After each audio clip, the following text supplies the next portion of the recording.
ויאמר אדוני אל משה, אמור אל כהנים בני אהרון ואמרת עליהם לנפש לא יטמע בעמיו. Dieu, la première injonction, la première mitzvah qu'il dit à Moshe, c'est de dire aux Kohanim de ne pas se rendre impurs. Et le texte continuant dit, il ne doit pas se rendre impur parce qu'il travaille dans le tabernacle, dans le temple, dans le Mishkan, et ils servent le pain de Dieu en Kebiachol. Ce sont des gens qui sont consacrés au travail divin dans le Mishkan, dans le Mikdash. Et c'est pour ça qu'il ne doit pas se rendre tamé. Alors il faut essayer tout de suite d'interroger le rapport entre l'interdiction de se rendre impur en touchant un mort et la fonction du prêtre, de prêtrise, dans le temple. Alors il faut d'abord introduire 2 ou 3 concepts fondamentaux pour comprendre qu'est-ce que c'est le temple en Israël. Vous savez qu'à première vue, c'est quelque chose anti-judaïque. Dieu étant absolu, au-delà de l'être, la Torah ayant posé le bon Dieu comme l'au-delà de toute référence à l'être, ça veut dire au-delà du temps, au-delà de l'espace et au-delà de la présence. Dieu est partout. La Shrina règne dans le monde entier, plus que ça. Le souffle de Dieu permet la vie à chaque existence, à chaque étoile, à chaque galaxie. Donc ça veut dire quoi, Chas v'Shalom, de réduire Dieu à un espace aussi majestueux soit-il. Donc c'est quoi cette notion de Mishkan et cette notion de Mikdash, du temple de Jérusalem ou du tabernacle dans le désert? Alors le Ramban et d'autres Rishonim expliquent que le temple, il y a beaucoup de définitions, on va en prendre 2, beaucoup d'approches, mais on va en prendre 2 qui me paraissent les plus importantes pour nous. La première, c'est que le temple est l'endroit qui est préservé de la folie du monde.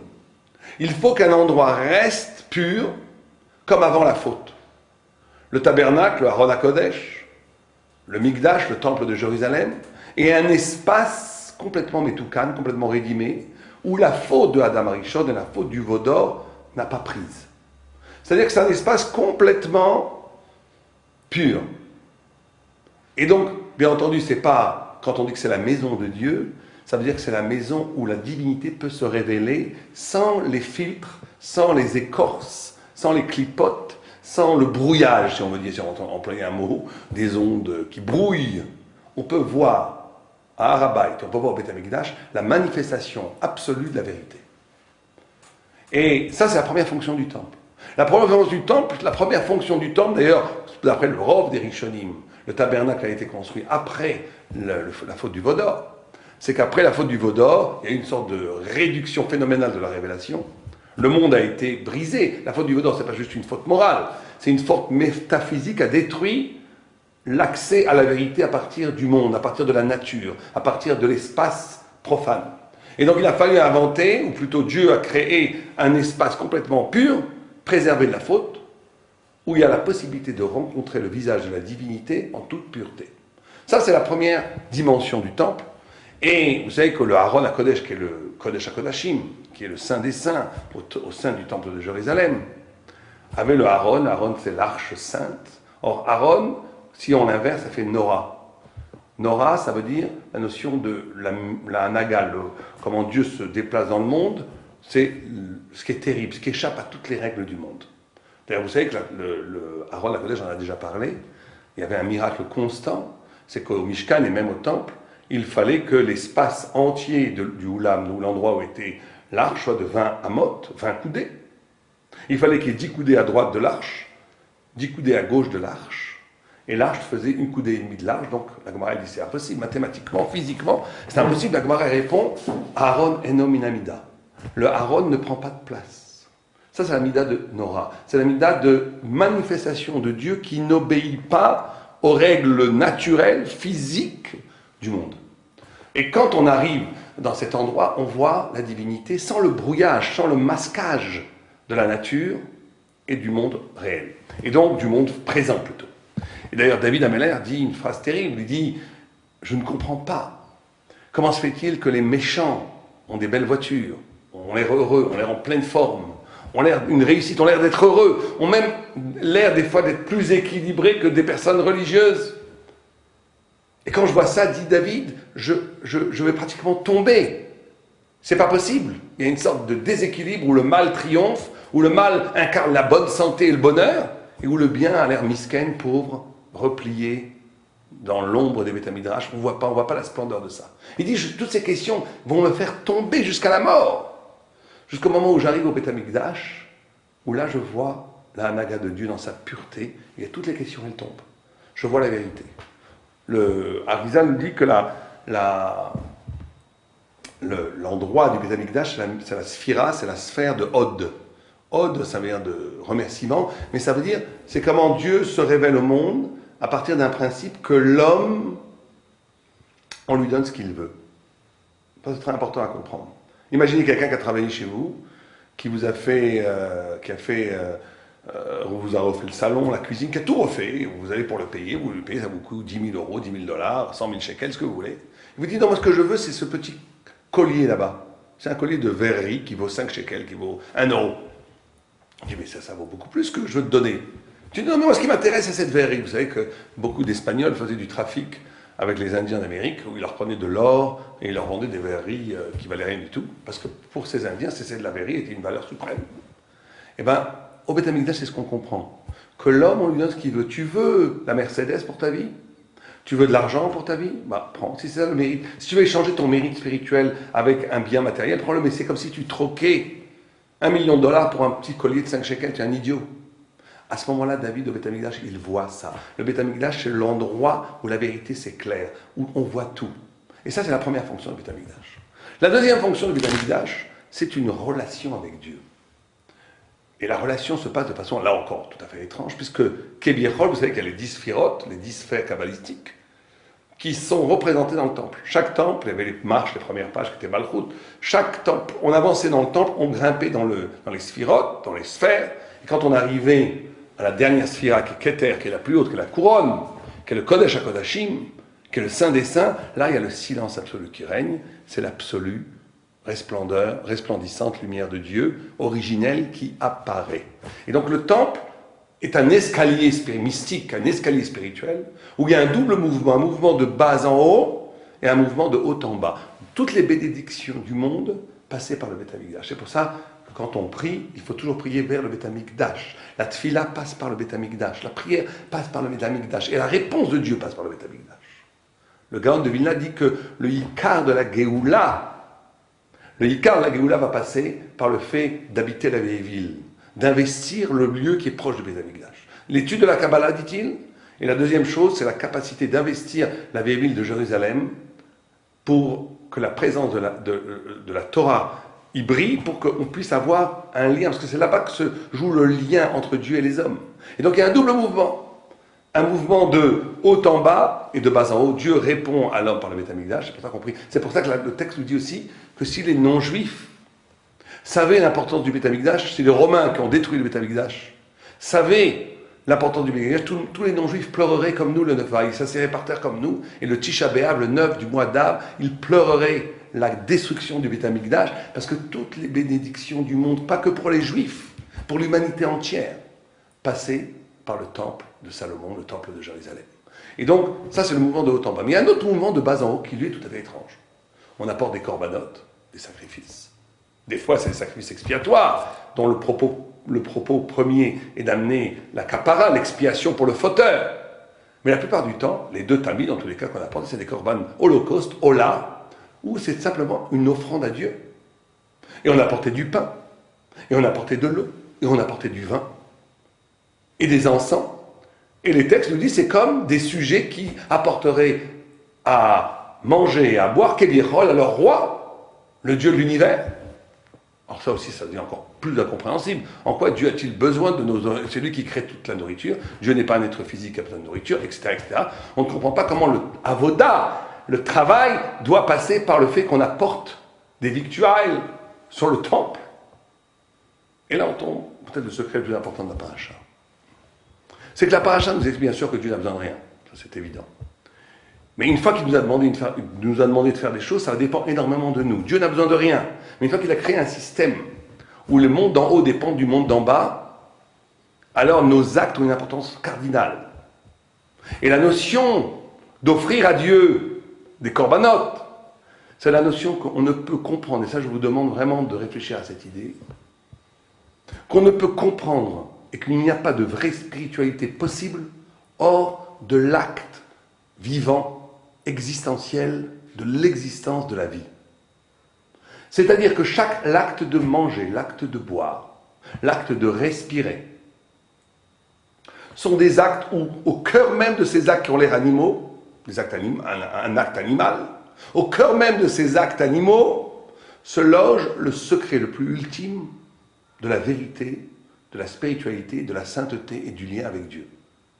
C'est à travers un rapport sanctifié du rapport à la nourriture qui se passe au Beth Amikdash que la vie elle-même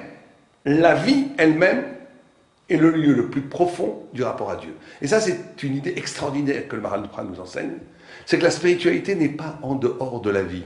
En dehors de la vie, c'est une spiritualité de la mort. La spiritualité est la vie, et la vie est spirituelle en essence. Simplement, comme toute chose, la spiritualité se dégrade en matérialité si on passe à côté du secret de l'existence et de la vie. Mais vivre véritablement, c'est être spirituel. Un homme qui vivrait vraiment toutes les dimensions de son être serait un être extraordinairement spirituel. Au point où, à un moment donné, il n'y a plus de différence entre l'âme et le corps. Puisque Moshe Rabbeinu, qui est arrivé au suprême niveau de l'être humain, quand Dieu envoie l'ange de la mort pour tuer Moshe, pour amener Moshe au Olam Haba, l'âme ne veut pas sortir du corps de Moshe. Il dit je suis aussi bien dans le corps de Moshe qu'au Olam Haba, qu'au paradis. Parce qu'à ce moment, l'âme et le corps sont en symbiose tellement totale que l'âme, la Neshama de Moshe, se trouve au cœur même du corps de Moshe dans le Olam Haba, dans le paradis. Il n'y a plus besoin de déplacement, il n'y a plus besoin d'aller là-bas. Il est déjà dans le paradis. Parce que tout geste physique, existentiel, vivant de Moshe Rabbeinu est une célébration de Dieu. Et c'est pour ça que les Kohanim, les prêtres, qui sont dans le travail du Beth Amikdash, donc collés à la vie dans son secret le plus profond, ne peuvent pas toucher à mort.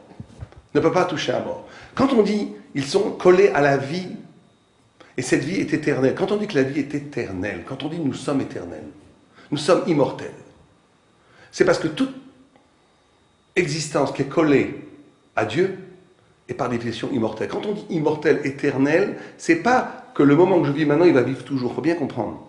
Être éternel, être immortel, c'est vivre une existence dont les fondements, dont l'impulsion première est insufflée par un ordre qui ne connaît pas la mort, par quelque chose qui n'est pas déterminé, qui n'est pas victime, qui n'est pas passif. Immortel, celui qui est le résultat des causes qui l'entourent. Et vivant et immortel, celui qui dépasse tous les déterminismes qui l'entourent pour se coller à la parole de Dieu. Je suis immortel, comme mon existence au plus profond répond à la voyelle divine qui fait qu'il y a existence. Qui fait qu'il y a existence. Il n'y a pas un acte de vivre, respirer, manger, boire, sourire, parler, penser, communiquer. Tous ces actes-là sont à leur racine des relations avec Dieu. Parce qu'elles sont à leur racine la conséquence d'un souffle de Dieu, de la voyelle divine, qui a créé la possibilité même de cette existence. Et celui qui vit à ce niveau-là devient éternel parce qu'il n'est absolument plus victime de la mortalité, de ce qui l'entoure, du déterminisme matérialiste qui essaye de le réduire en poussière.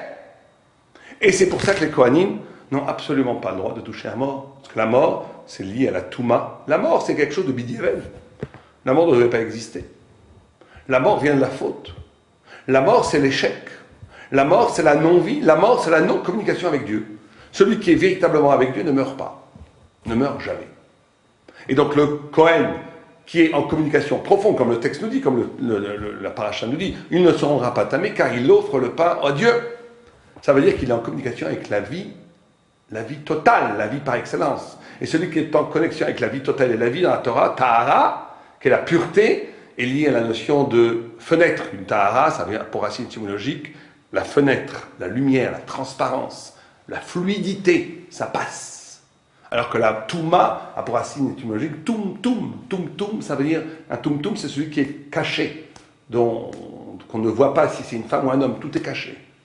C'est un Toum, ce qui est Toum, c'est caché. La mort casse le processus de liaison, de fluidité avec Dieu. Et donc le Kohen, qui est dans la pureté, qui est dans la vie, et qui par conséquent est dans la pureté, n'a pas le droit de toucher aux morts. Parce qu'il est dans l'expérience suprême de la spiritualité, qui est la vie elle-même. Alors, ça c'est la paracha. Et après la paracha finit avec une histoire où un homme, fils d'Égyptien, fille de juive, fille de Shulamite, fils de Shulamite, fils d'un Égyptien, on ne parle pas du père, commence, le Halénou, à blasphémer. Les Varer et Hachem. Et Moshe ne sait pas quoi faire avec ce bonhomme. Il ne sait pas quoi faire avec ce bonhomme. Parce que la Torah, de haut en bas, la Torah révélée par Dieu n'est même pas qu'Ebiechol envisageait un cas pareil. C'est impossible qu'au cœur d'Israël puisse naître Chas Shalom le blasphème. Donc il se passe un blasphème, Moshe demande à Dieu ce qu'il faut faire, la condamnation, c'est la lapidation, il va être tué, il est mort. On pourrait se demander quel rapport entre les halachot sur les Kohanim, la Torah de révélation qui nous dit comment un Kohanim dans la pureté doit vivre pour servir au temple, et la notion du blasphème. Et quel rapport avec le fait que son père était égyptien? Alors le Zohar et d'autres nous disent une chose absolument qu'il faut prendre avec des pincettes, puis à laquelle il faut réfléchir. Ils nous disent parce qu'en Israël même, la possibilité du blasphème est impossible. Impossible. Parce que, et là c'est là où ça devient intéressant, c'est que le blasphème ne vient que parce que il y a ce rapport tout à fait singulier entre la vie et la Torah. Parce que justement il y a la rencontre dans la chair même, dans l'existence, comme on vient de l'expliquer. C'est parce que la spiritualité n'est pas coupée de la vie qu'il y a possibilité du blasphème. Parce que quand Dieu est au-dessus de tout, quand Dieu n'est pas avec moi, quand il y a la vie d'en haut et la vie d'en bas, chacun vit chez soi, il n'y a pas d'éveil de la révolte. Ce n'est que quand la Torah demande au désir lui-même, au corps lui-même, à la vie elle-même, de retrouver son sens originel qui est divin, que peut s'opérer au cœur même de ce processus, Ras Shalom, une révolte contre Dieu, où la chair veut retrouver son indépendance, où le corps veut trouver son indépendance, où le Yatzer Hara, les pulsions, le désir, veulent se couper de leur origine divine, et donc, elle, Ras Shalom, blasphème contre l'origine. Et donc, il faut bien comprendre que si ces deux sougiotes, ces deux énoncés sont dans la même paracha, c'est parce qu'on nous dit, c'est précisément parce qu'il y a cette notion de Kohen qui doit rester pur, qui est liée à la vie contre la mort. C'est-à-dire que la spiritualité épouse les formes les plus radicales de la vie, que peut éclore la naissance d'un refus de cette alliance magistrale entre la beauté de la vie et la beauté de la Torah et la beauté de la spiritualité, par une sorte de révolte matérielle du désir qui veut oublier son origine pour se vautrer dans le plaisir, et donc il va blasphémer, il va rejeter. Il va vouloir rejeter Dieu en haut. Il va vouloir rejeter Dieu de sa vie. Et ça, c'est le pire des crimes. Mais alors le texte nous dit, et c'est ça qui est extraordinaire, ça ne pouvait pas être quelqu'un dont le père et la mère étaient juifs qui pouvait faire ça. Parce que quelqu'un qui est absolument Israël, qui n'est que Israël, le corps même d'Israël est kadosh.